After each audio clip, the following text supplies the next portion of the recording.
Today I want to talk about what I call an operative why. And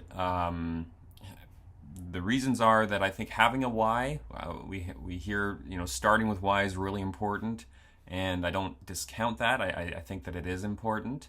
But we can often get really confused with having a why and forget what we're doing or maybe even not even getting to what is actually better for us to do right now in our business. So what can make matters worse is that we may think that our why needs to be directly tied to our messaging in our business. And that can lead us to real trouble. Again, that's super helpful, can be super helpful, but it's all about how you do this. And that's why I'm arguing that if you struggle with finding your why, and that you're feeling a little bit desperate around it, that you take a step back and consider having an operative why rather than a fully transformative, mind-blowing, explosive why to charge out with your business. Beyond the hype, there are situations where why actually may be more problematic than helpful. So, for instance, if there's certain experiences that you have, we have to be very careful about how we express those in the context of our business and our messaging, because that can be a real barrier crosser. So anyways, while we need to start with why, I want to put together a couple of gentle reminders for you today beyond just my own thoughts, and that is, your why is something that can't be forced. Yes, it can be reflected on, and I think it should be reflected on and clarified through time. But that's good enough.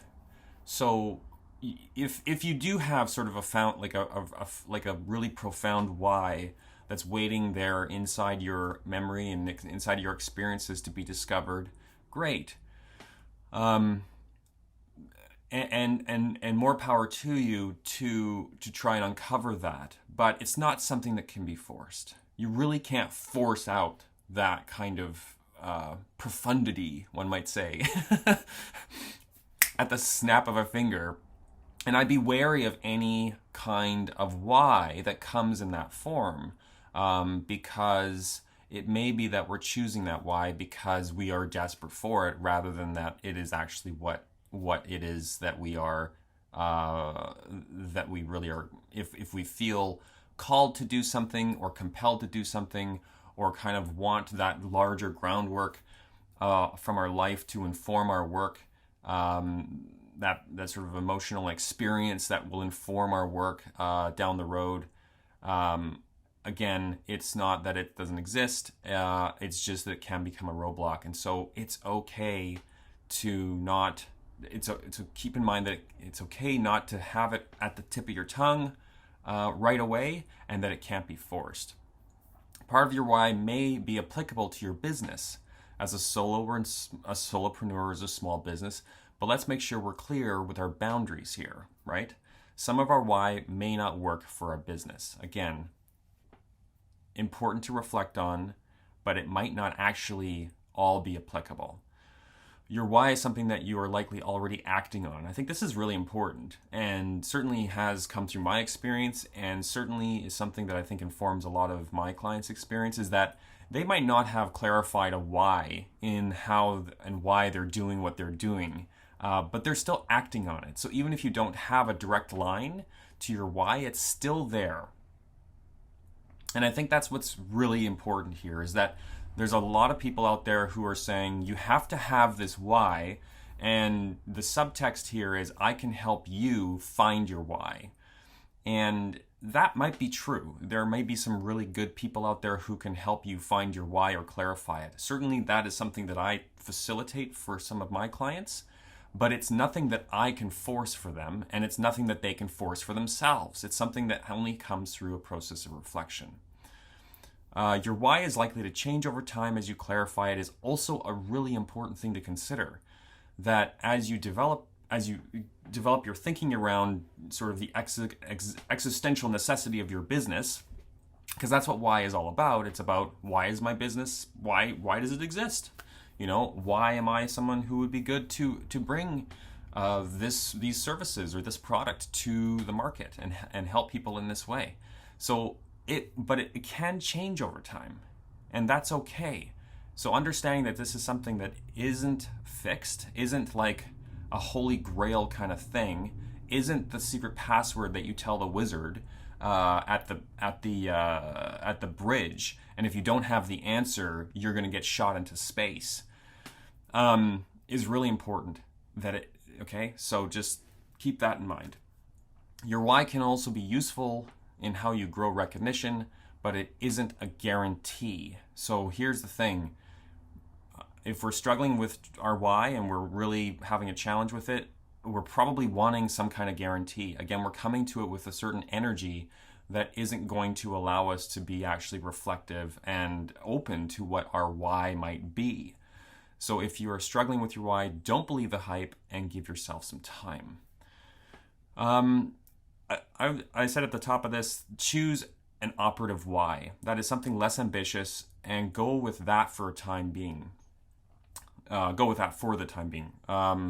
it may just turn out to be your actual why or help you find it down the road. So going with an operative why is basically like, okay, this is as far as I've gotten so far in terms of why I do what I do.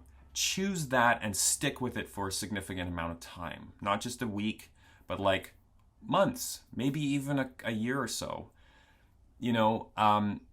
Because this kind of thing, because we are so close to our business as solo and small business owners, that why, if we choose an operative why, that is something a little bit less grandiose. It might be very simple, like I like to help people open doors through listening, or I like to help uncover little strategies for improving businesses in a visual way. Those kinds of things. For me, it is essentially designing for recognition. That is my why. Or at least that expresses my why. It's not my why, sorry. That expresses my why. But I haven't had like a full profound blast of like, oh, this is the reason for my existence and it's totally tied to my business. I think we need to be really careful when we run up against things like that. So choosing an operative why, that is a why that doesn't necessarily feel so like amazing or like super profound or whatever. That's okay. And especially it's so important to choose an operative why when you feel like it's the only thing that's going to make or guarantee your success. And this goes for anything that you think is going to guarantee success is to be taken in a sort of operative way, is to take a step back and go, okay, maybe there's something there that could be useful for me. I obviously feel like I need this right now, but it's so important to take a step back. And the final thing I'll say about this is that the question why is more important than the answer.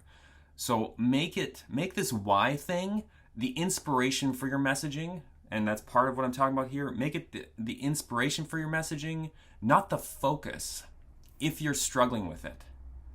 Start with an operative why so that you can move forward and continue your business, not lose your business in the moment of like, oh, why am I doing this? Okay, like we have to be a bit comfortable with being uncomfortable with not knowing a clear and present why about every single thing that we're doing.